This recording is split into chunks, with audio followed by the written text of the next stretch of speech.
तस्य भगवतो वरहतो सम्मा सम्बुद्धस्य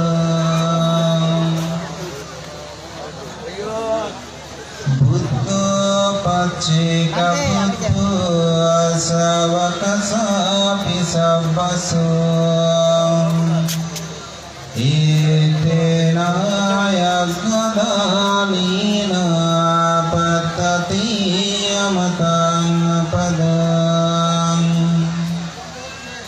किच्छु मनुष्य पठिलाभो किच्चं मच्चन जीवितम् किस्सं सद्धम्म सवनं किस्सु बुद्धानं उपदम् एतेन सस्सवाज्येन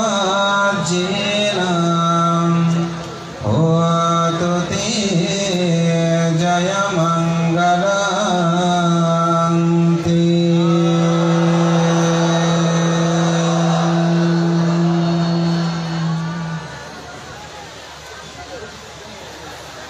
ঐতিহ্যের সমৃদ্ধময়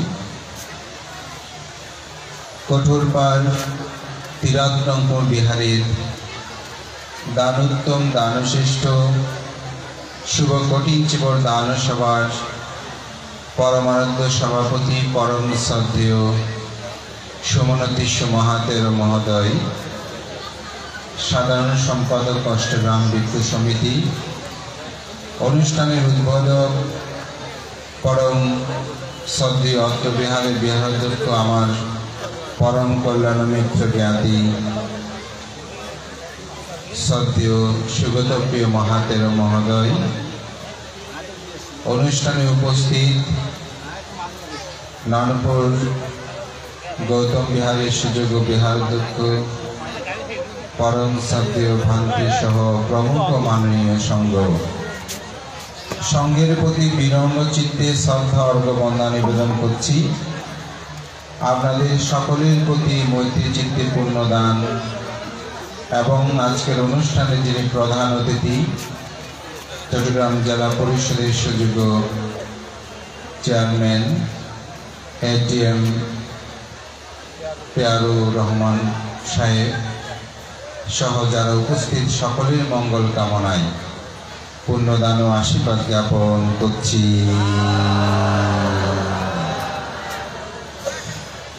ধর্মপ্রাণ প্রিয় উপাসক উপাসিকা বিন্দু, আজকে একটু পরীক্ষা হলো। পরীক্ষাটা হচ্ছে ধর্ম শোনার আগ্রহ বা স্পৃহা কার রয়েছে। তো আমাদের আদিবংশ এটা খুব চমৎকার কথা বলেছেন। তো চমৎকার কথাটা হচ্ছে এরকম যে আমাদের সভাপতিকে যখন বললাম যেহেতু 5টা হয়েছে, আমরা তো প্রত্যেকদিন সভাতে যাচ্ছি, বুঝি উৎসর্গটা করাটা দরকার।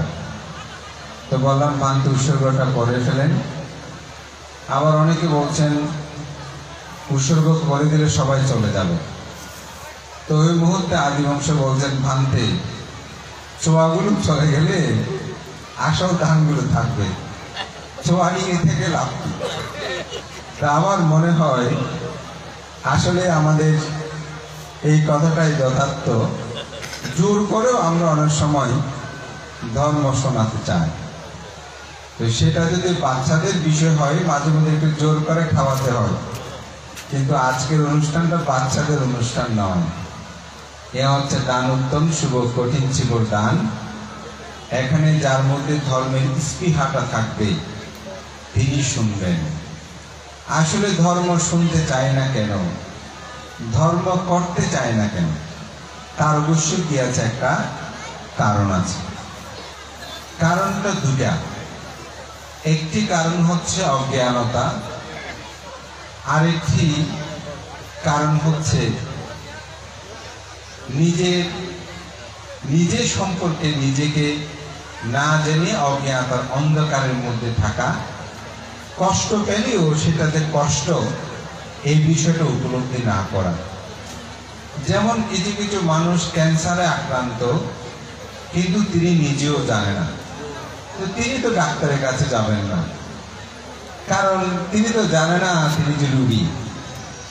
আবার কিছু কিছু মানুষ আছে রোগ জানার পরেও বলে যে ডাক্তারের কাছে গেলে এই পরীক্ষা সেই পরীক্ষা অনেক কিছু দেবে, ওখানে গিয়ে এত টাকা পয়সা খরচ করার কোনো দরকার নেই।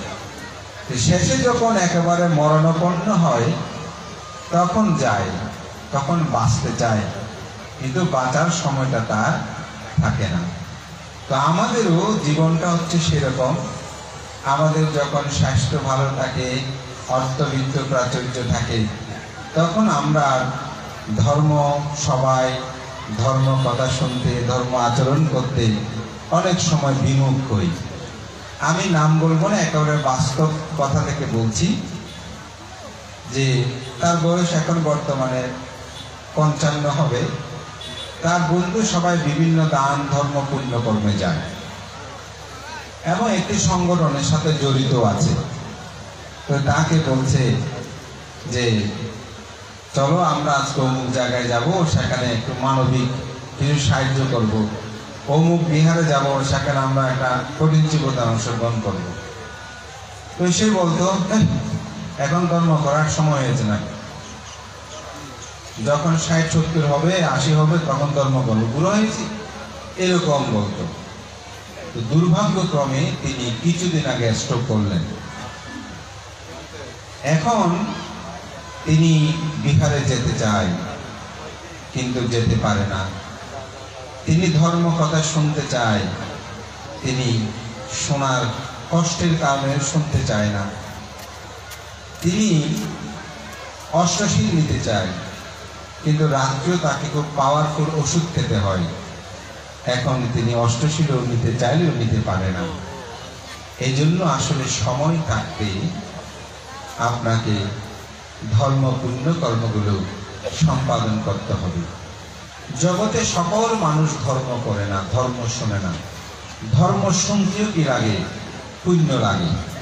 বুদ্ধের একজন শিষ্য ছিল, সেই শিষ্যটার নাম ছিল বাক্কুলি। তো বাক্কুলি একদিন ধর্মাসনে বসে তিনি ধর্ম দেশনা করছেন।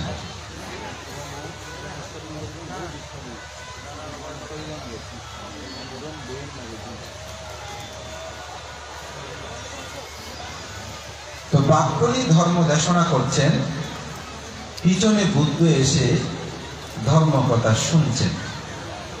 তো বুদ্ধ যেখানে থাকবেন সেখানে বুদ্ধের শিষ্য দেশনা করবে, স্বাভাবিক।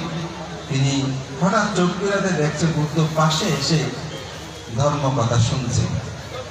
স্বাভাবিক তার মনের মধ্যে একটু চঞ্চলতা আসবে নয় কি? তিনি বুদ্ধকে দেখে আসন ত্যাগ করতে চাইলেন। বুদ্ধ বললেন, হে বাক্কুলি, তুমি বসো। তুমি যদি অনন্তকাল ধর্ম দেশনা করো, এই তথাগত বুদ্ধ বাহুলীপাত হয়ে ঋদ্ধি সম্পূর্ণ হয়ে তার আয়ুকে প্রবৃদ্ধি করে তুমি যদি কল্পকাল ধর্ম দেশনা করো, তাহলে তিনি কল্পকাল ধর্ম দেশনা শ্রবণ করার জন্য অপেক্ষা থাকবে। এই যে বুদ্ধের অমিত কথা, ধর্ম দেশনা শ্রবণের প্রতি বুদ্ধের যে ইচ্ছে, এটি আসলে এখানে প্রতীয়মান হয়। বুদ্ধ একবার ধর্ম দেশনা করছেন, সেখানে 5টা মানুষ ছিল, 5 জনের 5 রকম অবস্থা। তো বুদ্ধকে বলছে আনন্দ এসে, আনন্দ ছিলেন বুদ্ধের অসাধারণ একজন সেবক, আপনারা অবাক হবেন শুনলেই। বুদ্ধ যখন পরিনির্বাণ শয্যায় শায়িত হবেন, সেই মল্লদের শালবৃক্ষ বনে, তখন আনন্দ ভিক্ষুদের অভ্যর্থনা শালায় গিয়ে কান্না করছিল। আনন্দকে যখন দেখছে না, তখন বুদ্ধ বলছে, আনন্দ কোথায়? বলছে, তথাগত বুদ্ধ, আপনি তো পরিনির্বাপিত হবেন, সেই জন্য আনন্দ এখন ভিক্ষুদের অভ্যর্থনা শালায় গিয়ে সেখানে কান্না করছে। বলে যে আনন্দকে ডেকে নিয়ে আসো। আনন্দ আসলেন। বুদ্ধ বলেন, আনন্দ তুমি কান্না করো না, তুমি আত্মদীপ হও, অচিরেই তুমি অরহত্ত মার্গ জ্ঞানে উপনীত হবে। হে আনন্দ, তোমার মতন সেবক আমি আর কাউকে পাইনি। তুমি কায় দ্বারা, তুমি বাক্য দ্বারা, তুমি মন দ্বারা তথাগত বুদ্ধের সেবা করেছ। আমার কথাটার মধ্যে একটা গভীর চিন্তা আছে। কায় দ্বারা তুমি বুদ্ধের সেবা করেছ, বাক্য দ্বারা তুমি বুদ্ধের সেবা করেছ, মনের দ্বারা তুমি বুদ্ধের সেবা করেছ। আমি আপনাদেরকে যদি প্রশ্ন করি, মনের দ্বারা বুদ্ধকে কিভাবে সেবা করেছে? স্বাভাবিক, আমি যখন এটা পড়তে শুরু করলাম আমি অবাক হলাম যে মনের দ্বারা আবার কিভাবে সেবা হয়। বুদ্ধ বলছেন, আনন্দ তথাগত বুদ্ধের যাহা যখন প্রয়োজন তুমি তাহা কায়ের দ্বারা তুমি সেটা সম্পাদন করেছ। যখন যেটা প্রয়োজন হয়েছে সেটা তুমি নিয়ে এসেছ। আপনারা হয়তো অনেকে জানেন, আনন্দ 25 বছর কখনো কিন্তু নিদ্রা যাপন করে নাই। তিনি প্রদীপ হাতে গন্ধকুটিরের চারিদিকে তিনি চংক্রমণ করতেন। আধুনিক ছেলেমেয়েরা প্রশ্ন করতে পারে যে ঘুম, একটা মানুষ 25 বছর কিভাবে ঘুম না যায়? আমি তাদেরকে বলবো যে যখন ধ্যান জগতে থাকে, যারা 2-4 কোর্স ধ্যান করেছেন তারা বুঝবেন, ধ্যানের কঠোরভাবে যদি ধ্যান করে, নামমাত্র ধ্যান নয়, গভীরভাবে যদি ধ্যান করে আসলে ঘুমটা কমে যায়।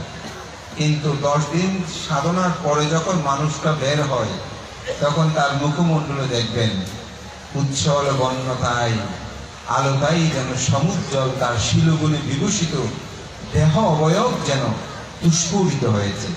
অর্থাৎ ধ্যানে থাকলে আসলেই সেখানে বিশ্রামটা হয়ে যায়। তো আনন্দ যে চারিদিকে চক্রকূট করতে রাত ব্যাপী, তাকে প্রশ্ন করা হয়েছিল, কেন আপনি সারা রাত প্রদীপ হস্তে বুদ্ধের গন্ধকুটিরের চারদিকে ঘুরতেন? গন্ধকুটির বলতে বুদ্ধ যে কক্ষের মধ্যে থাকতেন। আনন্দ বলেছিল, তথাগত বুদ্ধের যদি কোনো কিছুর প্রয়োজন হয়, আনন্দ বলে একবার সাথে সাথে ডাকার সাথে সাথে যেন আমি উপস্থিত হতে পারি। 2 বার যদি ডাকে তাহলে বুদ্ধের কষ্ট হবে। এই যে অসাধারণ। আর আমাদের ছেলে মেয়ে, আমাদের মা বাবা, পুত্রবধূ যারা আছেন, যখন মা বাবা ডাকে অনেক সময় চুপ করে থাকি, 5 বার ডাকলেও না শোনার মতো করে থাকি। শিক্ষক ডাকলেও, বয়োজ্যেষ্ঠ ডাকলেও কি বলবো না কি বলবো, না শোনার মতো ভান করি। আসলে আমাদের উচিত বুদ্ধির এখান থেকে শিক্ষা, আমি যখন সেবক হব সেবকের মতন আমি সেবা করব। তখন বুদ্ধ বলছেন, বাক্য দ্বারা সেবা কি? এই যে 1 বার থেকে 2 বার যেন ডাকতে কষ্ট না হয়, আনন্দ সেভাবে আমার সেবা করেছে। এই আনন্দ কিভাবে কায়ের দ্বারা সেবা করেছেন? যখন যেটা প্রয়োজন সেটা তিনি দিয়েছেন।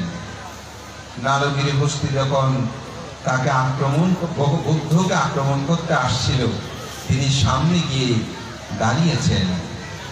বাক্যের দ্বারা তথাগত বুদ্ধের সেবা করেছেন। কখন কিটা কি প্রয়োজন, কিভাবে কি কথা বলবে সে বিষয়ে তিনি উত্থাপন করেছেন। মনের দ্বারা কিরকম সেবা, এটাই আমাকে খুব ভাবিত করেছে। বুদ্ধ বলছেন, আনন্দ প্রতিদিন সেই সকালে ভোর থেকে উঠে প্রার্থনা করত, তথাগত বুদ্ধ দীর্ঘায়ু লাভ করুক, তথাগত বুদ্ধ সুস্থ থাকুক, তথাগত বুদ্ধ প্রশান্তিতে থাকুক। এটি মনের দ্বারা বুদ্ধের সেবা করত। কোথায়? মনে মনে প্রার্থনা। আপনারাও করেন, হয়তো জানেন না। কখন? আপনারাও বুদ্ধের সামনে গিয়ে প্রার্থনা করে বলেন, আমার স্ত্রী যেন ভালো থাকে, আমার পুত্র যেন ভালো থাকে, আমার স্বামী যেন ভালো থাকে, আমাদের ভান্তে যেন ভালো থাকে, আমাদের অমুক আত্মীয়টা যেন সুস্থ হয়, এটাকে বলা হয় মনের দ্বারা সেবা করা, মনের দ্বারা তার কল্যাণ কামনা করা। তো বুদ্ধ সেরকম ভাবেই সেবা দিয়েছেন আনন্দ।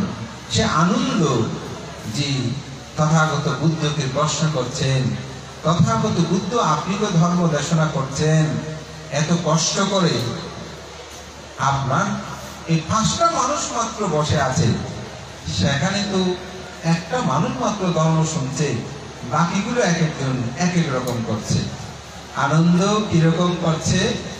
তথাগত বুদ্ধ আপনি এত কষ্ট করে ধর্ম দেশনা করছেন, অথচ দেখতে পাচ্ছি একজন মানুষ আপনার ধর্ম কথা না শুনে নিদ্রা যাপন করছে, অর্থাৎ ঘুমিয়ে পড়ছে। অনেকে আছে না ধর্ম সবাই ঘুমিয়ে পড়া। বুদ্ধ বলছেন আনন্দ, এই লোকটি অতীত 500 জন্ম তিনি স্বল্পকুলে জন্মগ্রহণ করেছিল। সে এই জন্যে মানুষ হয়ে জন্মগ্রহণ করলেও, বুদ্ধের মতো মহাপুরুষের সাক্ষাৎ পেলেও কিন্তু সেই সাপের সংস্কার সে পরিত্যাগ করতে পারে নাই। তাই বুদ্ধের ধর্ম কথা না শুনে সে নিদ্রা যাপন করছে। তথাগত বুদ্ধ আরেকজনকে দেখছি, সে মানুষটি বসে একবার উঠে এখানে বসে কিছুক্ষণ পর উঠে আরেক জায়গায় যায়, গাছের ডালপালাগুলো ছিঁড়ে কিছুক্ষণ পর পর এরকম করে এক জায়গায় স্থির থাকে না। ধর্ম সবাই দেখবেন অনেক সময় এসে বসেছে, ও ওইদিকে কোন একটা আছে আবার সেদিকে যায়, এরকম করে উঠে তারপর নয়তো বসে। তখনকার সময় তো চারাগুলো থাকতো, এখন তো আর রেক্সিন ছিঁড়ার কোনো সুযোগ নাই, তবু ওগুলো নিয়ে হাতে ছেঁড়া শুরু করে দেয়, এরকম স্বভাব। বলে এরকম সে করছে। বুদ্ধ বললেন সে অতীত 500 জন্ম বানর কুলে জন্মগ্রহণ করেছিল, কিন্তু বানরের স্বভাব সেই পরিবর্তন করতে পারে নাই, সেই সংস্কারে সেই সংস্কারিত হয়ে আছে। তথাগত বুদ্ধ আরেকজনকে দেখছি, তিনি বসে বসে মাটি করতেছে। এরকম অনেকে আছে না, বসে আঙ্গুলটা নিয়ে মাটি করতে থাকে। বলে তার কারণ কি? বুদ্ধ বলছেন অতীত জন্মে সেই 500 জন্ম কেঁচুকুলে জন্মগ্রহণ করেছিল। মানুষ হয়ে জন্মগ্রহণ করলেও কেঁচুর স্বভাব সে পরিবর্তন করতে পারেনি, যার কারণে সেই ধর্ম কথা না শুনে সেই কেঁচুর মতো সে মাটি কর্ষণ করছে। তথাগত বুদ্ধ আরেকজনকে দেখছি, আপনার ধর্ম কথা না শুনে আকাশের দিকে তাকিয়ে আছে। বলে সে অতীত 500 জন্ম নক্ষত্র গণক ব্রাহ্মণ ছিলেন, যার কারণে সেই সংস্কার বশত সেদিকে তাকিয়ে আছে, তবুও আমার ধর্ম কথা শুনছে না। তথাগত বুদ্ধ আরেকজনকে দেখছি, তিনি হাত জোর করে অতি বিনীত ভাবে আপনার দিকে যে ধর্ম কথা শুনছে। আপনি মাইকটা বন্ধ রাখেন, সাউন্ড বক্সটা দেন, আপনি মাইক বন্ধ রাখেন, সাউন্ড বক্সটা ঠিক মতো দেন, এটাও ধর্ম সভা, সমস্যা নেই। ধর্মপ্রাণ প্রিয় উপাসক উপাসিকা বিন্দু, আরেকজন বলছে বিনীত ভাবে তিনি ধর্ম কথা শুনছেন। বুদ্ধ বললেন তিনি অতীত 500 জন্মেও সত্য সন্ধানের জন্য সেই ধর্ম শ্রবণ করতে তীব্র আগ্রহ ছিলেন, যার কারণে এই জন্মেও সে বুদ্ধের ধর্ম কথা শুনছে। বুদ্ধের এই ধর্ম কথা যখন শেষ হয়, তখনই সেখানে যিনি বুদ্ধের ধর্ম কথা শুনছিলেন তার মধ্যে ধর্মচক্ষু জ্ঞান উৎপন্ন হয়।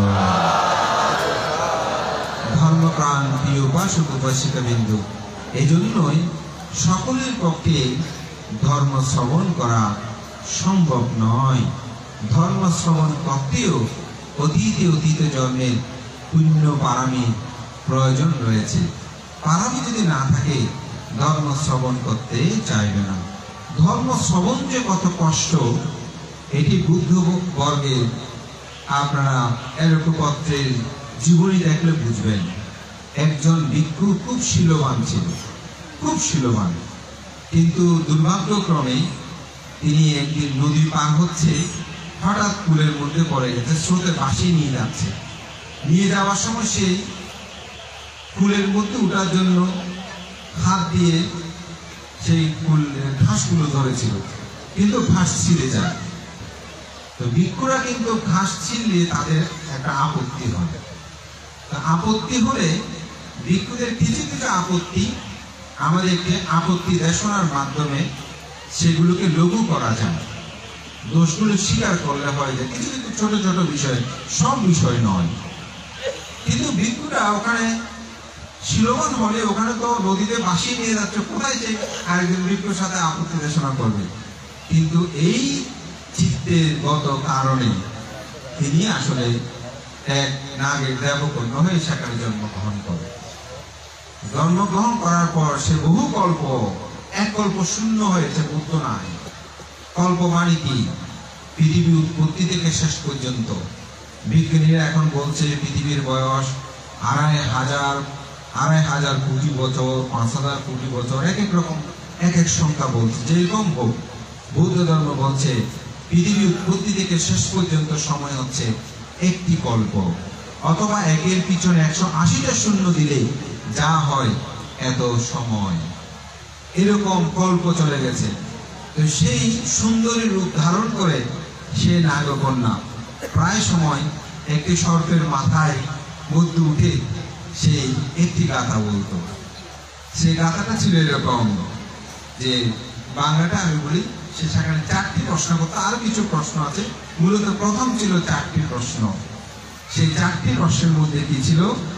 সেটা হচ্ছে, রাজা কিসের অধিপতি? রাজা কিসের অধিপতি? রাজা কোন রাজ্যের রাজস্ব? এবং রাজা কিভাবে তিনি বিরাজ হন? এবং কেন তাকে মূর্খ বলা হয়, অর্থাৎ রাজাকে কেন মূর্খ বলা হয়? এই 4টি প্রশ্ন করেছে। তো অনেকেই এই রূপসীর রূপে মগ্ন হয়ে যেত, অনেকে অনেক রকম প্রশ্নের উত্তর দিত, কিন্তু কেউ প্রকৃত উত্তরে তিনি সন্তুষ্ট হতো না। তো একদিন এক ব্যক্তি তিনি যাচ্ছেন, তো বুদ্ধ সেখানে গাছের ছায়া তলে তিনি বসে বিশ্রাম নিচ্ছেন। তো তার গমনাগমন দেখে বুদ্ধ বুঝতে পারলেন তার মধ্যে অরহত্ব লাভের হেতু আছে। তো বুদ্ধগণ একটি ধ্যান করেন, যেটাকে বলা হয় করুণা সমাপত্তি ধ্যান, অর্থাৎ আজকে আমি কার মঙ্গল করব। এটি আমাদের বিখ্যাত বুদ্ধ ভিক্ষু নারদ, যিনি অনেকগুলো গ্রন্থ লিখছেন, তার মধ্যে একটি হচ্ছে the Buddha and his teaching. এই বইটার মধ্যে এই কথাটাকে তিনি একটা সুন্দর উপমা দিয়েছেন, যেটা আমি প্রায় সময় এই কাহিনী বলে এই কথাটা বলি। তিনি বলছেন, একজন বুদ্ধ হলে তার উচিত তিনি যেন প্রতিদিন সকালে ঘুম থেকে উঠে চিন্তা করে আজকে আমি কার মঙ্গল করব। যেহেতু বুদ্ধ করুণা সমাপত্তি ধ্যানে দেখতেন কার মঙ্গল করবে, তো সুতরাং আমি যদি বুদ্ধ হই, আমি তো আর অন্তর্যামী নই, কিন্তু আমার চিন্তা করতে হবে আমি আজকে কার উপকার করব। যদি একটি করেও আমরা উপকার করি তাহলে অসংখ্য উপকার হবে, তাই না? এটা থেকে একটা শিক্ষা নেওয়া কিন্তু আমাদের দরকার। তো বুদ্ধ তার গমনাগমন দেখে জিজ্ঞাসা করতেন, তুমি কোথায় যাবে? বলে যে আমি ওই দেবকন্যা যেটি সমুদ্রের মধ্যে উঠে তার কাছে যাব। কি জন্য? বলে যে সে খুব রূপসী, তার সত্ত্বেও যে তার প্রশ্নের উত্তর যিনি দিতে পারবেন তাকে তিনি বিবাহ করবেন। তার রূপে মগ্ন হয়ে রাজা মহারাজা বহুজন গিয়েছে, কিন্তু কেউ উত্তর দিয়ে তাকে সন্তুষ্ট করতে পারে না। তো বলছে কি উত্তর দেবে? বলছে আমি এরকম উত্তর দেব। বলে তোমার উত্তরটা সঠিক হবে না, আমি তোমাকে উত্তরটা দিয়ে দিচ্ছি, তুমি এটা বলি। ঠিক তাকে শিখিয়ে দিল বুদ্ধ। তিনি সেখানে গেলেন। অমাবস্যা, অষ্টমী, পূর্ণিমা তিথিতেই মূলত এই দেবকন্যা বিভিন্ন ভাবে সেখানে একেবারে ঋদ্ধির মতন প্রদর্শন করে সেখানে সেই উঠে শত শত হাজার হাজার মানুষ তাকে দেখার জন্য উদ্দীপ্ত সেখানে যায়। তো সেখানেও গেল, এমন একটি মঞ্চ তৈরি করা আছে, উত্তরদাতা তিনি সেখানে যাবেন। সেখানে অনেকগুলো শর্ত আছে, যদি উত্তর সঠিক মতো দিতে না পারে তাকে কিন্তু দুঃখ ভোগ করতে হয়, কারাগারে নিক্ষেপ করে। আমি মূলত মূল জায়গাটাতেই যাচ্ছি, সেজন্য এত উপকরণ কথা আমি আসলে বলছি না। সে সেখানে গিয়ে দাঁড়ালো, তখন তাকে অনুরূপ প্রশ্ন করলো যে রাজা কিসের অধিপতি? তখন সে উত্তর দিল, রাজা হচ্ছে ষড় ইন্দ্রিয়ের অধিপতি। ষড় ইন্দ্রিয় কি? রূপ অর্থাৎ চক্ষু ইন্দ্রিয়ের অধিপতি। চক্ষু দ্বারা যাহা দেখি তাহার প্রতি আমরা আসক্ত হই, তার দাসত্ব করি না? চোখে এটা সুন্দর লেগেছে সেটা আমি চাই, চোখে সুন্দর লেগেছে সেটা আমি চাই, এই চোখের কি করি? দাসত্ব করি। আমি ঘ্রাণে দাসত্ব করি, সুগন্ধ দুর্গন্ধ যেটা পাই সেটা নিয়ে দাসত্ব করি। কিরকম? দুর্গন্ধ হলে ঘৃণা করি, সেটাও দাসত্ব। সুগন্ধ হলে নিতে চাই, সেটাও দাসত্ব। মনে অর্থাৎ ইন্দ্রিয় দাসত্ব করে। ষড় ইন্দ্রিয়, শ্রবণ ইন্দ্রিয় যেটা শুনতে ভালো লাগে, যার কথা শুনতে ভালো লাগে তার সাথে দিনরাত কথা বলতে চাই। এই যে আমাদের আজকে যিনি প্রধান অতিথি, অনেক অনেক গুরুত্বপূর্ণ সামাজিক অবক্ষয় থেকে উত্তরণের কথা কিন্তু তিনি বলেছেন। এই যে মোবাইল ফোন, এগুলো কথা বলতে দিনরাত বলছে, শুনতে ভালো লাগে যে, তাহলে তার কি করি? রাজত্বে আমি যাই, সেই শ্রবণ ইন্দ্রিয়ের আমি কি করি? দাসত্ব করি। আমার জিহ্বা ইন্দ্রিয় অর্থাৎ রস, এ ভালো মন্দ খাওয়া, এটা নিয়ে কত সমস্যা, তাই না? এই যে ডায়াবেটিস রোগী, এটা খাবে না ওটা খাবে না, এই আজকে একটু খেয়ে নি, কি করি? তার দাসত্ব করি। আমাদেরকে বলতে মানতে এরকম খাবেন, মাঝে মধ্যে ওদের খাবো না, আবার পর আজকে একটু খেয়ে দেখি, তাহলে কি করি? ইন্দ্রিয়ে সেই দাসত্ব করি। স্পর্শ, সুখ স্পর্শ, নারী স্পর্শ, পুরুষ স্পর্শ, বিভিন্ন ঠান্ডা স্পর্শ, গরম স্পর্শ, এগুলো কি করি? দাসত্ব করি।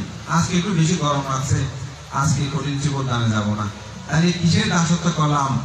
স্পর্শের দাসত্ব করলাম।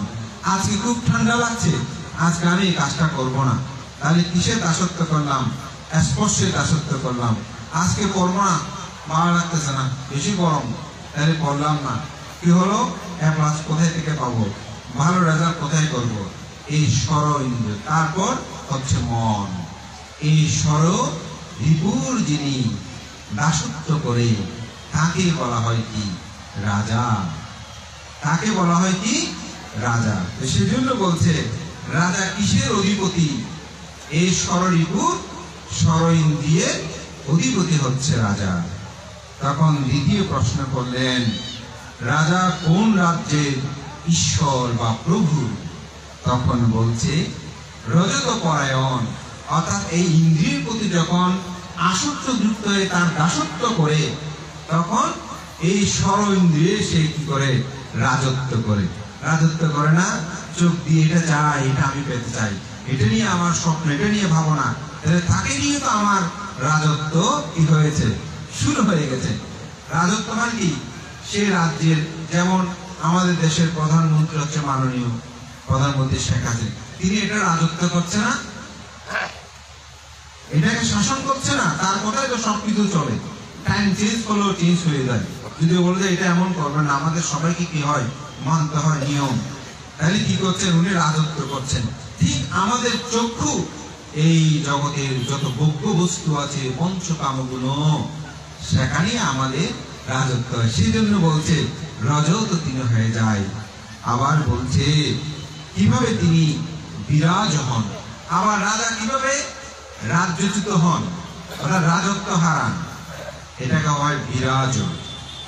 বিরাজটাই আসলে একটা খুব গভীর কথা, যেটা বুদ্ধ ধর্ম দর্শনে বলছে বিরাগ ধাম্মা শ্রেষ্ঠ। যত ধর্ম আছে জগতে, সবচেয়ে শ্রেষ্ঠ ধর্ম হচ্ছে বিরাগ হওয়া।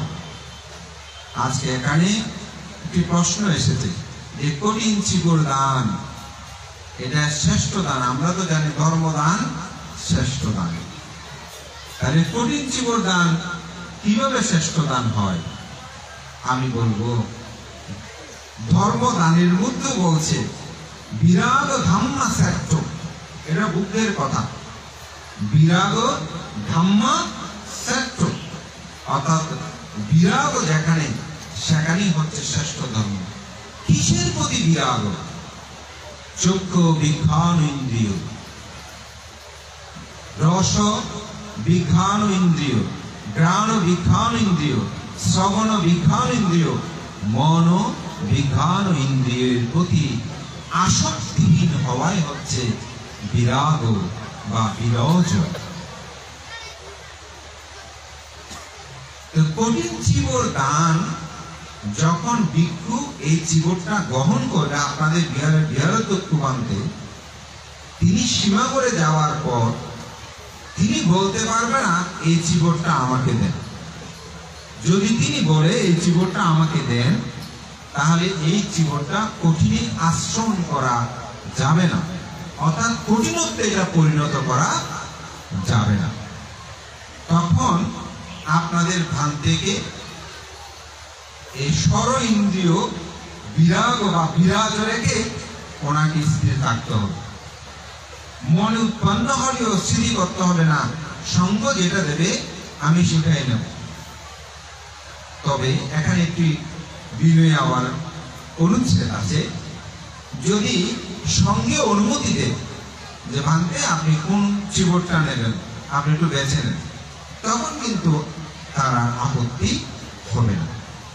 তো যেহেতু স্বর ইন্দ্রিয়টাকে সংযত করে এই চিবরটাকে গ্রহণ করতে হয়, যেহেতু বলা হচ্ছে বিরাগ ধাম্মা শ্রেষ্ঠ, সেই মুহূর্তে চিবরটা গ্রহণ করার সময় তাকে এই শ্রেষ্ঠত্বতার চিত্তক্ষণ অন্তর্জগতের মধ্যে জাগ্রত করতে হয়। সেই কারণেই কঠিন চিবর দানটাকে শ্রেষ্ঠ দান এবং বস্তুগত দানের মধ্যে সর্বশ্রেষ্ঠ দান হিসেবে আখ্যায়িত করা হয়। এখানে একটি সেই বিরাগের সাথে একটা সম্পর্ক বিদ্যমান রয়েছে। তো বুদ্ধ আবার সাব্বা দানাং ধাম্মা দানাং জিনাবি, ধর্মদানকে জগতে সর্বশ্রেষ্ঠ জয়ী হিসাবে চিহ্নিত করেছেন। সবাইকে জয় করে ধাম্মা দানাং সাব্বা দানাং জিনাবি। তো এখানে আসলে মূলত স্বর ইন্দ্রিয়ের সাথে যে বিষয়গুলো সম্পৃক্ত থাকে সেটাই। আমাদের আজকালকার দেশনা অনেক সময় দেখবেন বক্তব্যে সেখানে ব্যক্তি বিশেষকে ইঙ্গিত করে ধর্ম কথা বলে, তখন কি আপনি এটাকে শ্রেষ্ঠ দান বলবেন? কোনদিনও না। 5টি অঙ্গ আছে সেখানে। আমি অতি সাম্প্রতি একজন ভিক্ষুর ধর্ম দেশনা আমি শুনলাম, শোনাতে সুযোগ পাই না, কাটপিস শোনালো আমাকে। বলতে দেখেন উনি একজন ব্যক্তিকে ইন্ডিকেট করে কিভাবে তিনি তুচ্ছ-তাচ্ছিল্য করছেন। উনি আমার মতন বিভিন্ন জায়গায় একক ধর্ম দর্শক হিসেবে যায় দেশনা করে। তো আমি দেখে তার সম্পর্কে আমার ভিন্ন রূপ ধারণ উৎপন্ন হল। আরে আমি তো মনে করতাম তিনি নির্লিপ্তভাবে দেশনা করেন, কিন্তু দেখছি তিনি তো হেয় করে দেশনা করেন। তা আমি বললাম উপেক্ষা করেন, যার যার কর্ম সে ভোগ করবেন। কারণ ধর্ম দেশনায় আপনি কাউকে কোনরূপ ভাবে হেয় প্রতিপূর্ণ করে ধর্ম দেশনা করতে পারবেন না। হেয় প্রতিপূর্ণহীন ভাবে যদি আপনি ধর্ম দেশনা করেন, সেটাই হবে শ্রেষ্ঠ দান। সে অর্থে ধর্মদানটাই হবে শ্রেষ্ঠ দান। সেজন্য আসলে এই কঠিন চিবর দানটাকে উত্তম দান, শ্রেষ্ঠ দান বলার কারণটা হচ্ছে আপনারা আমাদেরকে যত কিছু দান করেন, যেমন আপনি যদি বলতে পারতে আমরা এই কঠোরপাড় তিরাত্তরপুর বিহার আপনাকে দান করে দেব, আমি যদি বলছি ও বিহারটা খুব সুন্দর, দান পেলে খুব ভালো, দেন দেন দেন দেন, কোনো সমস্যা নেই, আমি নিলাম, খুশি, এখানে কোনো আপত্তি নাই, এটা গ্রহণ করতে কোনো বাধা নাই। আপনি যদি বলতে পারেন পুরো কঠোরপাড় আপনাকে দিয়ে দিলাম, আমি বললাম খুব ভালো হয়েছে, আমার নামে লিখে দেন, তাহলে দেখবেন এটাতে কোনো আপত্তি নেই, গ্রহণ করতে কোনো সমস্যা নেই। যদি বলতে আমাদের পুরো বাংলাদেশ দিলাম, আমি বললাম দেন কোনো সমস্যা নেই। যদি বলতে আমাদের একটা টাকার গাছ দিলাম, ও খুশি, কিরকম খুশি হবো বলার মতো না। ওদের কোটো গাছ ছাড়া আমি আর কোনো কিছু চিনি এরকম করবো, ঠিক না? ওদের কোটোর পাড়ের মানুষের সবচেয়ে বেশি ভালো আমাকে টাকার গাছ দিয়েছে। কিন্তু এগুলো আমি ব্যক্তিগতভাবে নিতে পারবো, কিন্তু কঠিন জীবনটা আমি ব্যক্তিগতভাবে গ্রহণ করতে পারবো না। সঙ্গ যতক্ষণ আমাকে নির্বাচিত না করবে ততক্ষণ আমার পক্ষে এটা গ্রহণ করা সম্ভব নয়। এই জন্য এটা কঠিন, এই জন্য এটা দান শ্রেষ্ঠ, কঠিন জীবন দান বলা হয়। তবে মহাবর্গ গ্রন্থে আমরা আমার জানা মতে কোথায়ও শ্রেষ্ঠ দান, দান উত্তম এরকম ভাবে কিন্তু কোনো শব্দ সেখানে যুক্ত নেই, এটা সত্য। কারণ তবে আপনাকে প্রকারান্তর কিছু বিষয় বুঝতে হবে। যেমন আপনারা যখন সঙ্গদান করেন, তখন সঙ্গদানে যখন 50, 60 জন, 100 জন ভিক্ষুর আহ্বান হয়, তখন সেখানে আমরা একটা কথা লিখি, সেটা হচ্ছে কি মহাসঙ্গদান। কিন্তু আপনারা কি লক্ষ্য করে দেখেছেন যখন ভান্তে সঙ্গদান উৎসর্গ বলে তখন কি বলে? ইমাং ভিক্ষাং ভিক্ষু সাঙ্গাসা দানাং দেমা বুঝেন। ওখানে একই যেরকম মন্ত্র আপনারা উচ্চারণ করছেন, 100, 500, 1000 ভিক্ষু হলেও আপনারা ওই 4 জন ভিক্ষুর সম্মুখে যে উচ্চারণটা করেন, ইমাং ভিক্ষাং সাপালিক্ষারাং ভিক্ষু সাঙ্গাসা দানাং দেমা বুঝেমা, ঠিক অনুরূপ ভাবে 1000 ভিক্ষু হলো 60 জন ভিক্ষুর সম্মুখে যেরকম 1000 ভিক্ষুর সম্মুখেও সেরকম। তাহলে মহাশব্দটা কেন যুক্ত হলো? আসলে এটা একটা বিশেষণ যুক্ত করে যাতে মানুষের মধ্যে একটা শ্রদ্ধাবোধ জাগ্রত হয়। সেই জন্য আমাদের পূর্ব আচার্যরা বা অনেকেই এটাকে মহাসংগ্রাম বললো, অমুক জায়গায় নাকি মহাসংগ্রাম হবে, অনেক বিক্ষোভ চলেন সেখানে একটু যায়, এটি মানুষের মধ্যে একটা জাগ্রত হয়। কিছু কিছু বিষয় আপনাকে জেনে বুঝে নিতে হবে। যেমন একজন একবার প্রশ্ন করতে মানতে বুদ্ধ দিয়ে অনেকে বুড়ো গোসাই, কালো গোসাই, লম্বা গোসাই, সাদা গোসাই এরকম বলে যে এটা কতটুকু যুক্তিপূর্ণ। এখন মহাভূততে এখন কি বলে এগুলো প্রচলিত আছে, এখন বলতে তো কবে কিছু একটা। তা আমি বললাম যে আরেকটাকে সেরকম উত্তরটা এরকমই দিল যে বলে আপনার ছেলের নাম ধরেন পুলক বড়ুয়া বা জমি বড়ুয়া, তো মা বাবা অনেক সময় খালা শোনা, থালা শোনা, বড় ছেলে ছোট রাতে এরকম করে বলে না, তার কিন্তু একটা আসল নাম আছে, তো আদর করে ডাকে। এটাকে আর কেউ নিষেধ করে? এটা নিষেধ করে না, তো বাবা দুদু কত কিছু ডাকে না, এরকম করে তো ডাকে। তো এখন বুদ্ধকে অনেকে শ্রদ্ধা করে এরকম ডাকছে, এটা নিয়ে এত বাড়াবাড়ি করার দরকার নেই। শ্রদ্ধায় অনেকে এটা দেখেছে, কিন্তু বুদ্ধের তো আসল একটা নাম আছে, এটা আমরা সবাই জানি, তিনি গৌতম বুদ্ধ। এটা সত্য। তো পৃথিবীতে কিছু সত্য, সম্মতি সত্য আপনাকে মেনে নিয়ে অনেক সময় চলতে হবে। যেমন সত্ত্বেও বনভান্তে একবার বলছে যে তোমরা মদ না খেয়ে দুধ খাও, এখন তাহলে বাঁচবে আর নয়তো মরবে। মদ শব্দটা চলে গেছে, বলতে আজকে রাতের মধ্যে দুধ না খেলে মানুষ মরে যাবে। দুধ এখানে ছিল কিনা জানি না, আমাদের চাঁদগাঁও এলাকায় দুধ শেষ, আনতে গেছে দেখা বদ্রাট থেকে।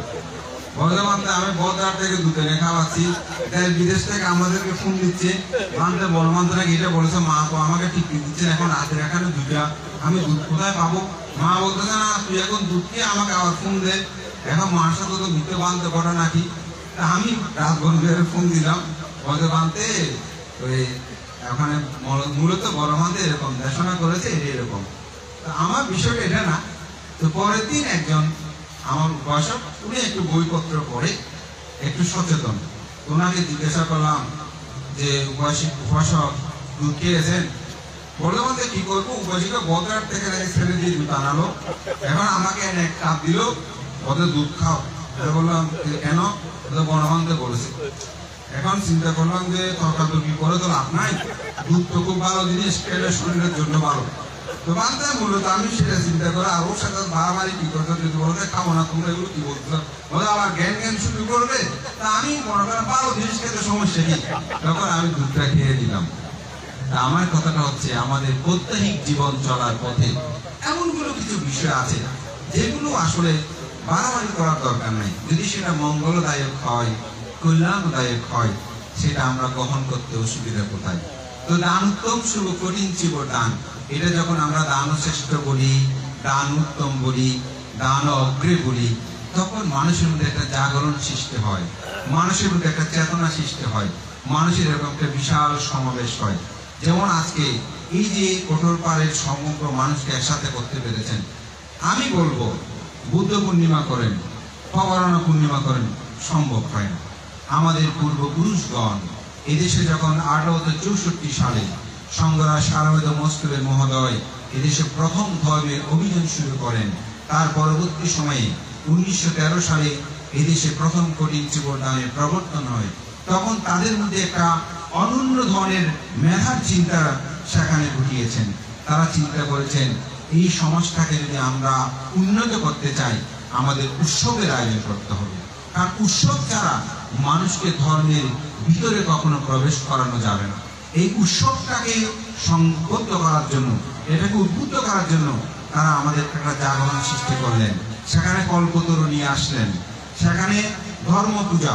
আজকে আমি যখন গাড়ি থেকে নামছিলাম, যে তখন দেখছি কল্পতরুর একেবারে লাইন ধরে আসছে। তো ধর্ম পূজার সংখ্যা সব জায়গায় এই বছর কম দেখলাম। আমাদের কিছু ভিক্ষু, আপনাদের কোনো দোষ নাই, শ্মশানে মশানে থাকবে, মনে করে যে ধর্মটা তারাই রক্ষা করতেছে। আমি তাদের প্রতি, যারা ভালো সবভাবে তাদের প্রতি বন্দনা জানাই। তারা আমাদের পূর্বপুরুষদের একটা ধর্ম পূজা এটাকে শেষ করে দিল। শেষ করে দিল কি, এই পূজার কোনো দরকার নাই। এটা ছাড়াও ধর্মদশা বান্তারা ব্রাহ্মণ্যবাদের জন্য এগুলো সৃষ্টি করে এই ধর্ম পূজাটাকে এনে দিয়েছে। এখানে নারিকেল কলা এগুলো কোনো দরকার নাই, একটা গড় দিলে হয়ে যায়।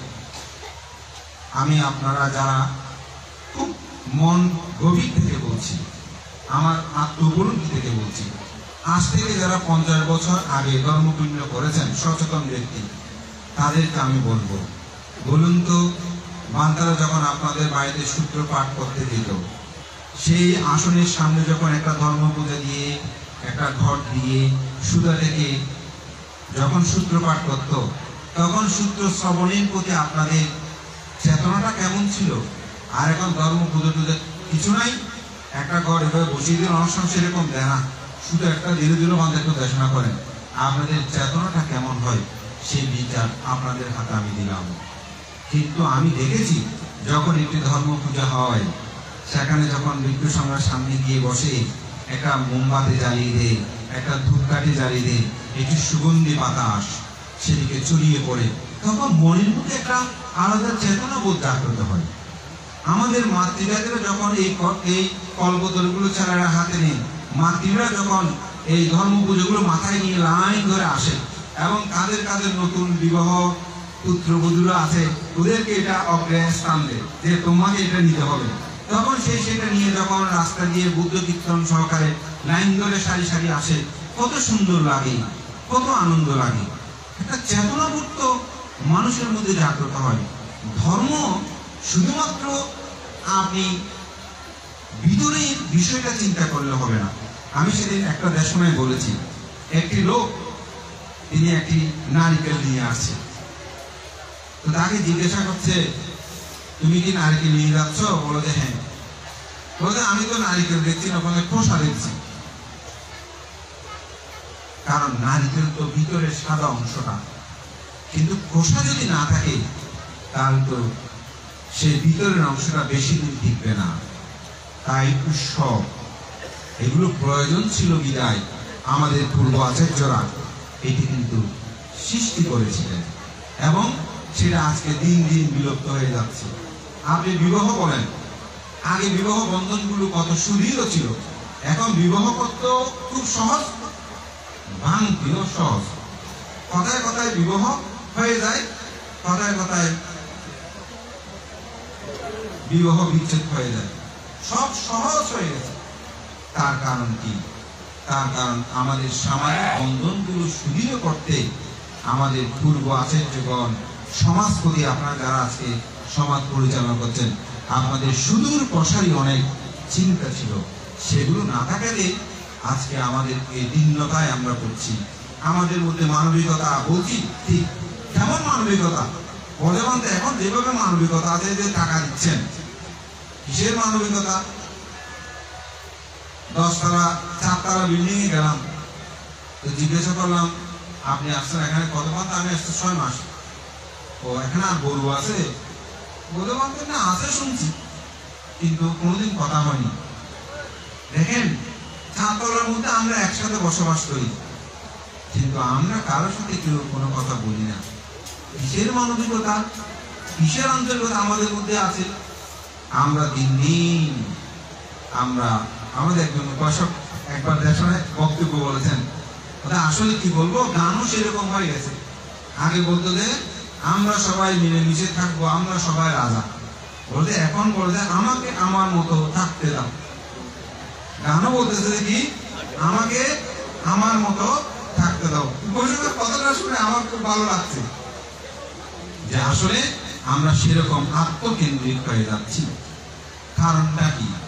কারণটা হচ্ছে ধর্মটাকে আমরা উপলব্ধি করতে পারছি না। তো আমি যেটা বলছিলাম, এই জন্য এটাকে হয়তো দান শ্রেষ্ঠ বা দান প্রতি, যদিও দান রাজ আমরা যদিও বলি, কিন্তু এটা মূলত একটা বিশেষণ যুক্ত হয়েছে এই অর্থে।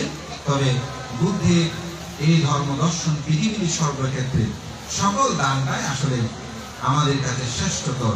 কেন? কারণ মানুষ যেভাবে আমরা আমাদের জীবন দর্শনে চলাফেরা করি, সেই ক্ষেত্রে অনেক সময় আমরা আসলে শ্রেষ্ঠতর দান তো সম্পাদন করার সুযোগ আমাদের হয় নাই। তো রাজাকে প্রশ্ন করলেন যে বিরাজ কখন হয়? যখন আপনার ইন্দ্রিয়গুলো সংযত হয়, তখন হয় বিরাজ। এই বিরাজ ধাম্মা ক্ষেত্র বলতে আসলে ইন্দ্রিয়টা সংযত হলেই সে মানুষের আর কোনো দুঃখ থাকে না। তখন তাকে বলছে কেন তাকে মূর্খ বলা হয়? কারণ তিনি আসক্তিযুক্ত হয়ে এই ষড় ইন্দ্রিয়ের দাসত্ব করে। যারা এই ষড় ইন্দ্রিয়ের দাসত্ব করে তাদেরকে বলা হয় মূর্খ। আমরা মূর্খ কাকে বলি? সাধারণত যিনি লেখাপড়া জানে না, স্কুল কলেজে যায়নি, অক্ষর জ্ঞানী, অনেক সময় তাদেরকে আমরা মূর্খ বলি। কিন্তু বুদ্ধ তাকে মূর্খ বলেনি। বুদ্ধ বলেছেন কি, যিনি ষড় ইন্দ্রিয়ের দাসত্ব করে তিনি হচ্ছে কি মূর্খ। তাই আমাদের জীবন দর্শনে তখনই এই দেবকন্যা নাগকন্যা তিনি বুঝতে পারলেন জগতে বুদ্ধের আবির্ভাব হয়েছে। কারণ জগতে বুদ্ধের আবির্ভাব না হলে এই সত্য কেউ বুঝতে পারে না। তখন বলছে আমি বুঝতে পেরেছি জগতে বুদ্ধ উৎপন্ন। তখন তারা গেলেন, সেখানেই বুদ্ধ এই গাথাটা ভাষণ করেছিলেন, কিচ্ছু মানুষা পাটিলাভ কিচ্ছাং মাসানা দীবিতাং কিচ্ছাং সাদাম্মা সাবানাং কিচ্ছু বুদ্ধানাং উৎপাদ। জগতে মানব জন্ম লাভ করা বড় দুর্লভ। এই মানব জন্ম যদি লাভ করতে না পারেন, তাহলে এত দুর্লভ জীবন লাভ করতে না পারলে এই জীবনের সার্থকতা হতো না। আমরা মানুষ হয়ে জন্মগ্রহণ করেছি। আমি যদি আপনাকে বলি আপনাকে 100 কোটি টাকা দেবো, কুকুর হবেন, সুখে থাকতে পারবেন? বুদ্ধিমান জ্ঞানী মানুষ হলে কোনোদিন সেটা হতে চাইবে না। আমি তো প্রার্থনা করি, যেমন অনেক মানুষের দান করে, প্রচুর দান করে, কিন্তু শীল পালন করে না। যেমন প্রাণী হত্যা করে না, প্রাণী হত্যা করে, চুরি করে, ব্যভিচারী করে, মিথ্যা কথা, ভেদ কথা, কর্কশ কথা বলে, সংকর আলাপ করে, মানুষের কষ্ট পায় মতো কথা বলে এবং নেশাদ্রব্য পান করে। মানুষকে অনেক দান করেছে, মৃত্যুর পরে কি হবে? আমি অনেকবার দেশানে বলেছি, একবার চাঁদগাঁও আবাসিকে একটা বাড়িতে গিয়েছি, একটা কুকুর দেখলাম। উপাসককে জিজ্ঞাসা করলাম, আমার পরিচিত উপাসক, আমার কুকুর একটা কোথায় বলতে মানতে এটা আজ থেকে 15 বছর আগের কথা। বলতে মানতে এটা আমার শালিকার কুকুর, সে অস্ট্রেলিয়ায় গিয়েছে, তো কুকুরটা মানতে এখানে দিয়ে গেছে আমায়। আমি কুকুর এত বেশি করি না, এমনি নিচে আছে, তবে এরকম। ও মানতে জানেন এই কুকুরটার জন্য প্রতি মাসে 25,000 টাকা খরচ হয়। আমি অবাক হলাম, তো মনে মনে ভাবলাম আরো অনেক কথা, এইটুকুতেই বলি যে এই কুকুরটা মানুষ চলতে কষ্ট, এই কুকুরটার জন্য 25,000 টাকা খরচ করার কারণ কি? তো বুদ্ধ কর্মবাদে বলছে এই কুকুরটা অতীত জন্মে দান করেছে, সেই কুকুর তীর্যজ্ঞায় জন্মগ্রহণ করলেও দানফল সে ভোগ করছে, কিন্তু শীল পালন করে নাই, তাই মানুষ হয়ে জন্মগ্রহণ করার সৌভাগ্য সে লাভ করতে পারে নাই। এই জন্য আপনি দান করলে শুধু হবে না, সাথে সাথে আপনাকে শীলময় জীবনযাপনটা করতে হবে। তো শীলময় জীবনযাপন করলে হবে না, আপনার চিত্তকে বিশুদ্ধ করতে হবে। বানকে কেন বিশুদ্ধ করতে হবে? যেমন আজকে দান করেছেন, তো দান করার পর কিছুক্ষণ পর কেন দান করলাম এই চেতনা উৎপন্ন হতে পারে। কিন্তু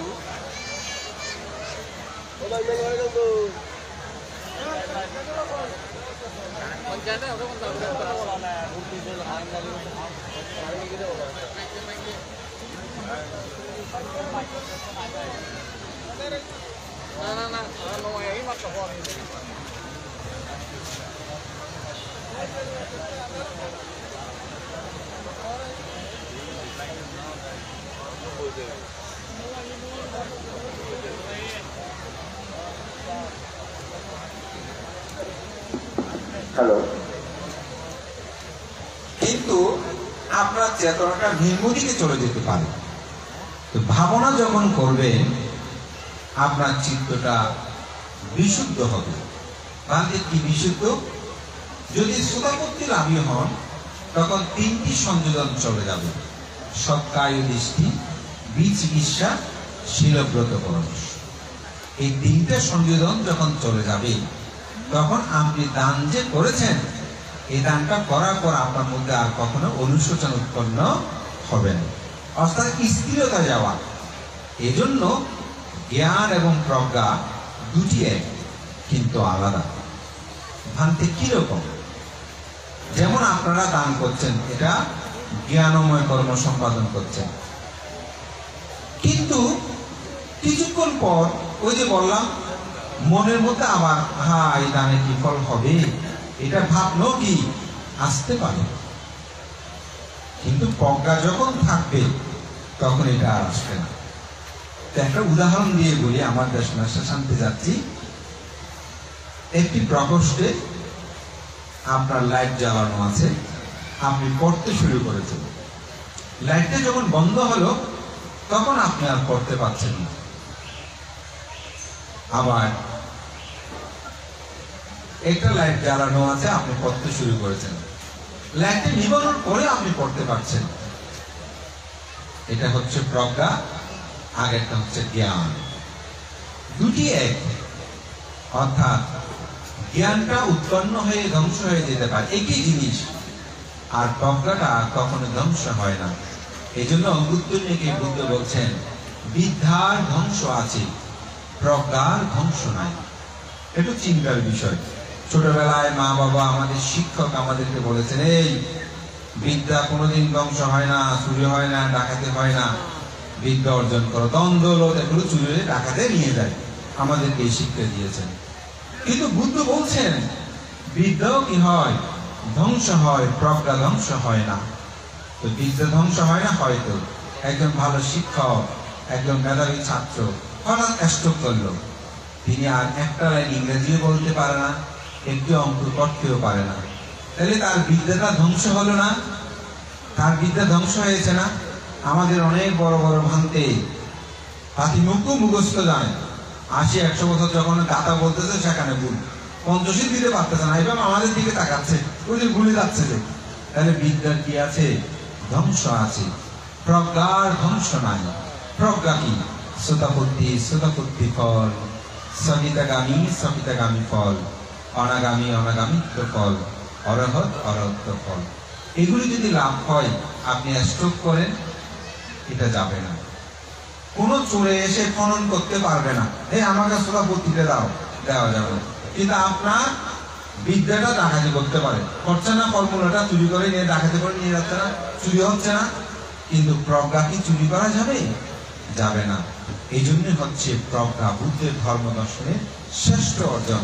এই ষড় ইন্দ্রিয়টাকে আপনি যখন সংযত করতে চাইবেন, নিরোধ করতে চাইবেন, বিরাজ উৎপন্ন হবে, তখনই আপনার মধ্যে প্রজ্ঞা উৎপন্ন হবে। বুদ্ধির শিক্ষার মূল বিষয় হচ্ছে সেই প্রজ্ঞা উৎপন্ন করা।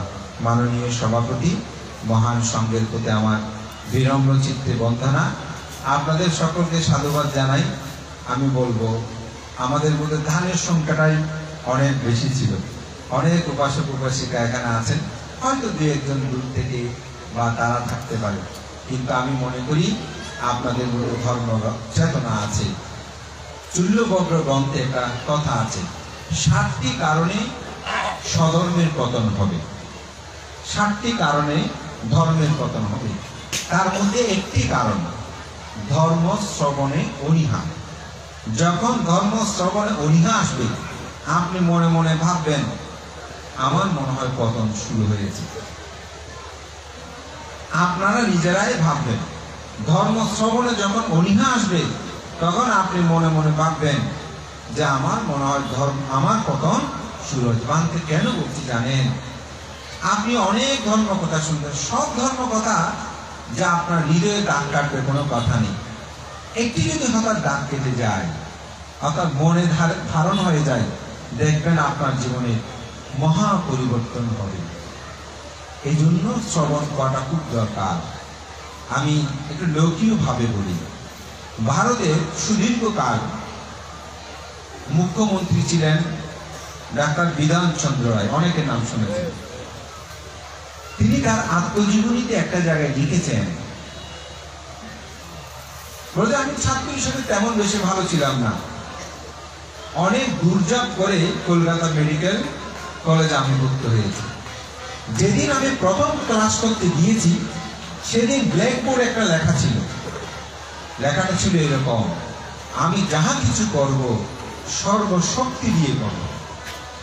বলে এই একটা বাক্য আমার জীবনকে পরিবর্তন করে দিয়েছে। আমি মেধাবী ছাত্র হিসাবে আমি শ্রেষ্ঠত্বের দাম রেখেছি সেই কলকাতা মেডিকেল কলেজে। আমি চিকিৎসা পেশায় একজন অন্যতম শ্রেষ্ঠ কয়েকজন ডাক্তারের কাতারে আমি হয়েছি।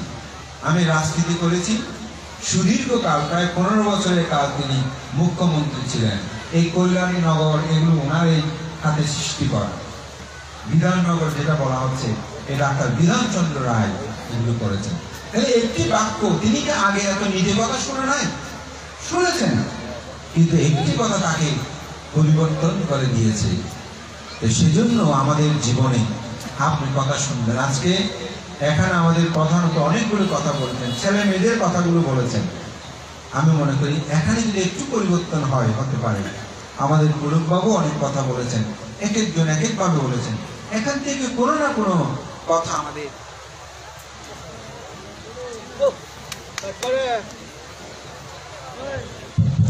আমাদের কোনো না কোনো কথা রেখাপাত করবে। যেমন তিনি এভাবে যখন তুলে ধরলেন, আজকে যে আধুনিক বিশ্বে চায়নারা সূর্য তৈরি করছে, চায়না দেশটা একসময় বৌদ্ধ ধর্মের জয় জয়কার ছিল। এটাকে তুলে ধরে একটা অন্য সম্প্রদায়ের মধ্যে কিভাবে তিনি এটাকে উপস্থাপনা করেছেন, এটা একটা শেখার বিষয় আছে, তো উপলব্ধির বিষয় আছে। তো আমি মনে করি এটি আমাদের অনুধাবন করা দরকার।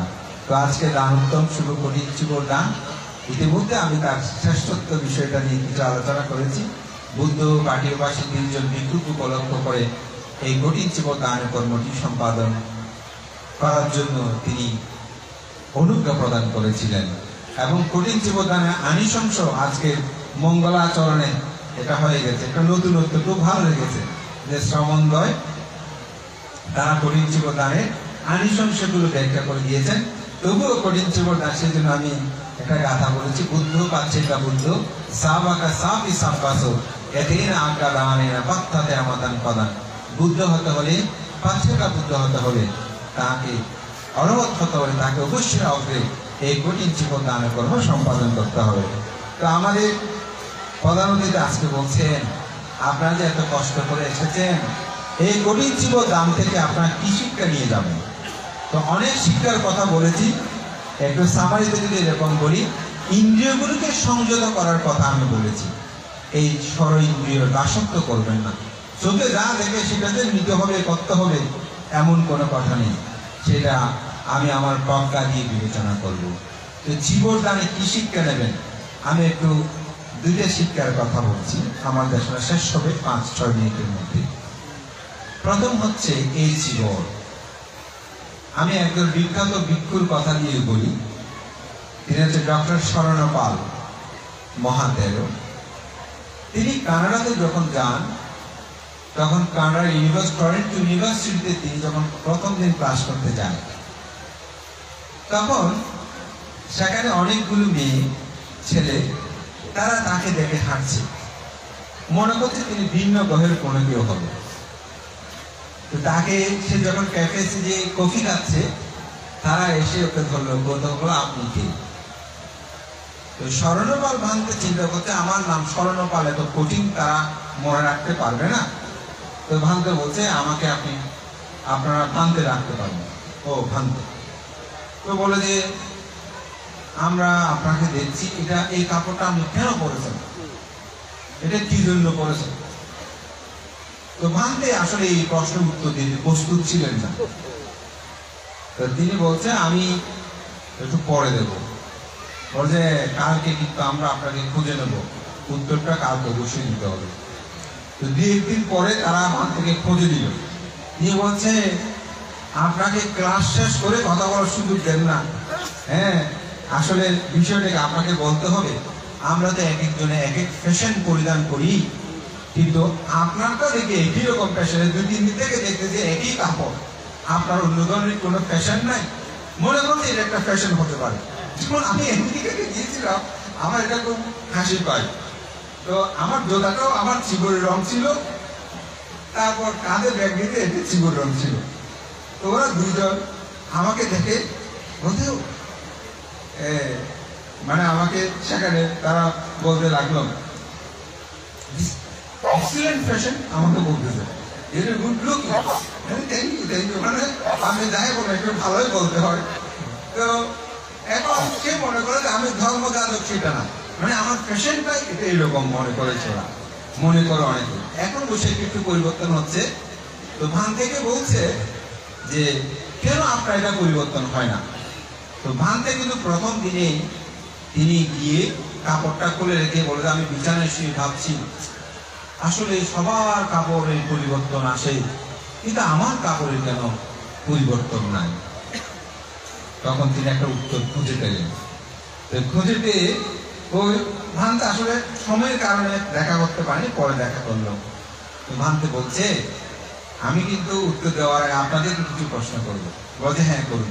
বলছে আপনারা তো প্রত্যেকদিন এক এক রকমের ডিজাইন, এক এক ধরনের ফ্যাশন পরে আসেন, এগুলো নির্বাচন করতে কষ্ট হয় না? বলে হ্যাঁ, আমরা তো বের হওয়ার আগে ভাবি আজকে কোন পোশাকটা পরবো, কালকে কোন পোশাকটা পরবো। বলে এটা নিয়ে অনেক চিন্তা ধান্দা করতে রাত্রে পর্যন্ত চিন্তা করি কালকে কোন ফ্যাশনটা পরে যাবো। ও তো এখন তো 2006 সাল, যখন 7 হবে, 7-এর মধ্যে ফ্যাশনটা কিরকম আসছে, এটা নিয়ে মার্কেটে ঘুরতে হয় না? বলছে হ্যাঁ, অনেক ঘুরতে হয়, ঘুরতে করতে হয়, কাপড়ের দাম বেশি থাকে, অনেক ডলার দিয়ে কিনতে হয়, সে এক্সেট্রা বলতে শুরু করলো। তো ভানতে বলছে, আমার কিন্তু এত কিছু চিন্তা করতে হয় না, আমার কাপড় কিন্তু একটা না, এরকম আরো 2-1টা আছে, কিন্তু আমার ফ্যাশনটা হচ্ছে এরকম। আমি প্রায় 20 ইয়ার্স আমি এই একটা ফ্যাশনে পরিধান করছি। আমাকে প্রতি বছরের ডিসেম্বরের শেষের দিকে, জানুয়ারি, আস্তে আস্তে নতুন ফ্যাশনের সন্ধান আমাকে করতে হয় না। এটা নিয়ে আমাকে আর কোনো ধরনের চিন্তা করতে হয় না। আমি যেটা পরিধান করি একটা নতুন কাপড়ে নিয়ে নিই, এটাই আমার কাছে ফ্যাশন, আমাকে এত ভাবতে হয় না। আমার চিত্ত জগতে এত ভাবনা, এত ধরনের ভাবনা বিষয়গুলো আমার মধ্যে আসে না। ইয়েস, কারণ আসলে তো তারা চর্চা করে বলছে হ্যাঁ এটা আমি উপলব্ধি করেছি, ওদের সেজন্য আমার এই ফ্যাশনটা হচ্ছে এরকম। তা আমাদের শিক্ষা আজকে ওই যে পেয়ারবাবুদের কি নিয়ে যাবেন, আমরা পোশাক নিয়ে এত চিন্তা করব না, পোশাক নিয়ে এত ভাববো না, এটা নিয়ে পরিবারের মধ্যে ঝগড়া বিভেদ করবো না। আমরা ভাববো বান্তারাও তো একই ধরনের পোশাক আজীবন করছে, আমরা কেন করতে পারি না। এটা হচ্ছে একটা শিক্ষা। দ্বিতীয় শিক্ষা কি, এই জীবনটা হচ্ছে একটা অনিত্যতার চিহ্ন। কিরকম অনিত্য? মানুষ যখন মৃত্যুবরণ করে তখন মানুষের রং এক এক রকম হয়। এই রংগুলো, এই জীবনের রংগুলো আসে, সেখানে 6টি রঙের কথা বলা হচ্ছে। কাঁঠাল গাছে শিকড়ের রং, গুড়ের রং, ছালের রং, ফুলের রং, ফলের রং, পাতার রং, এই 6টি রং। এই জন্য জীবনগুলো একটু ভিন্ন ভিন্ন। আপনারা অনেক সময় দেখেন মানুষ যখন মারা যায় দেখবেন কত একটা হলদে থাকে, 6-7-8 ঘন্টা যখন যায় একটু কালচে কিন্তু কালো নয়, এই ধরনের দেহের একটা পরিবর্তন হয়। তো বুদ্ধ আমাদেরকে যেন অনিত্য চিন্তা করে স্বরূপে দমন করতে, এই জীবনটা যখন আপনি গায়ে নিয়ে অনুধাবন করবেন, আমি তো অনিত্যের চিহ্ন নিয়ে চলছি। যেমন আমাদের দেশে জাতীয় শোক দিবস হলে কালো বেশ ধারণ করি, একটা শোকতা। কোনো মানুষ মারা গেলে কালো কাপড়গুলো পরি, কেন? আমি এটাকে ধারণ করেছি, শোকার্ত হয়েছি। ঠিক একজন ভিক্ষু প্রতিনিয়ত ভাবে আমার যে পঞ্চস্কন্ধ, এই স্কন্ধ হচ্ছে দুঃখময়, এটি থেকে বিমুক্তি লাভের জন্য আমি যেন প্রতিনিয়ত অনিত্য চিন্তা করি। এই জন্য এই জীবনের রংটা হচ্ছে সে ধরনের। আমরা দুইটা শিক্ষা নিতে পারি, যে ভান্তারা তো প্রতিনিয়ত অনিত্য চিন্তা নিয়ে থাকে, আমাদের মধ্যে সে অনিত্য চিন্তা আসুক। অনিত্য চিন্তা আসলেই অর্থের প্রতি, সম্পদের প্রতি, কাম আসকের প্রতি আপনি আসক্ত পরায়ণ হবেন না, এটার প্রতি আপনার সংযমতা আসবে। মহান সঙ্গের প্রতি বন্দনা। আপনাদের সকলের উত্তর স্মৃতি কামনা করছি। পরীক্ষায় আপনারা সবাই পাশ হয়েছেন, কেন হন? আপনাদের মধ্যে ধর্ম শ্রবণের স্পৃহা রয়েছে। এখন প্রায় 6:02 হয়েছে। এতক্ষণ ধরে যে আপনারা শুনছেন, আমার চিন্তা ছিল হয়তো 10-25 মিনিটের মধ্যে শেষ করে দেব। দেখে আপনারা সবাই বসেছেন আগ্রহ চিত্তে।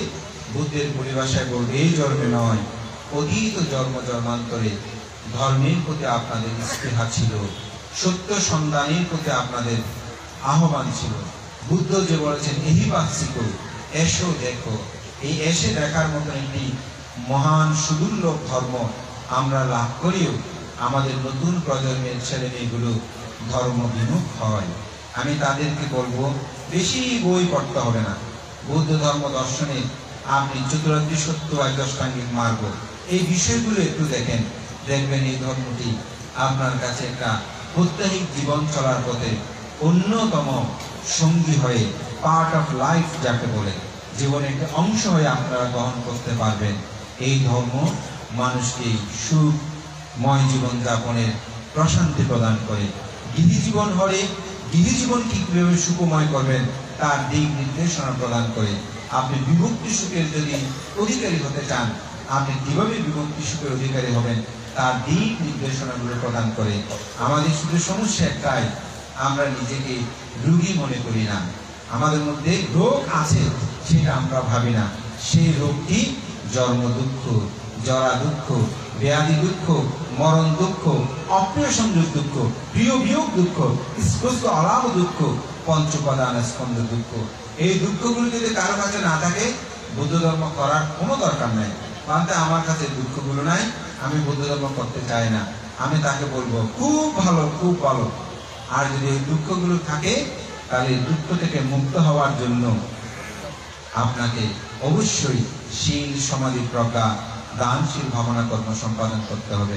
কারণ জন্মকে নিরোধ করতে হলে, দুঃখ থেকে মুক্তি লাভ করতে হলে, বুদ্ধের এই সত্যের অবগাহনে আমাদের সকলকে নিমজ্জিত হতে হবে। এই বক্তব্য ব্যক্ত করে আজকে কঠোরপাড়বাসীর প্রতি কৃতজ্ঞতা জানাই।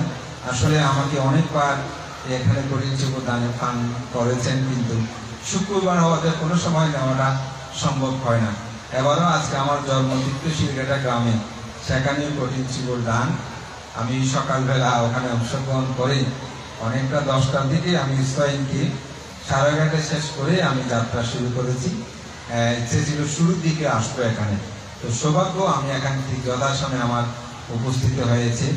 এবং আপনাদের অনুষ্ঠানের আয়োজকতা অবশ্যই আমাদের বিভিন্ন পারিপার্শ্বিকতা রক্ষা করতে হয়, এটা আমরা বুঝি।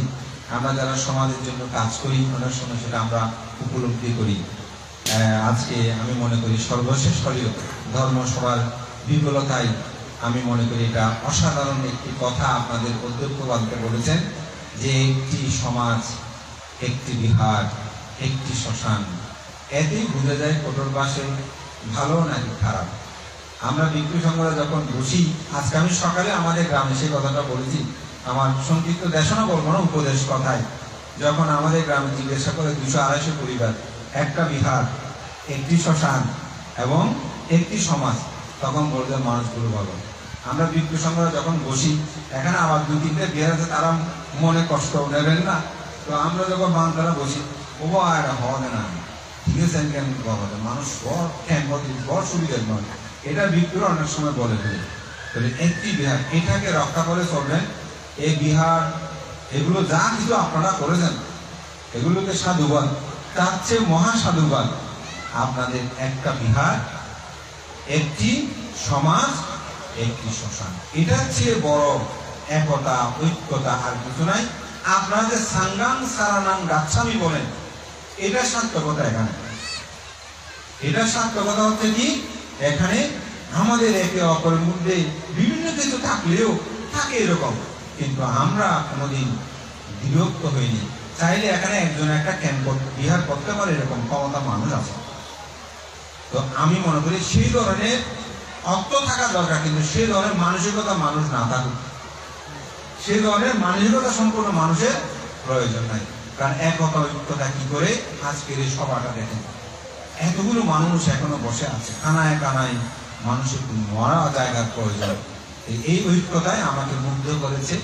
আমার ধর্মদেশনার শেষান্তে আপনাদের সকলের কাছে এই আহ্বানটা থাকবে, এই একতা ঐক্যতা যেন সর্বসময়ে সমৃদ্ধ থাকে।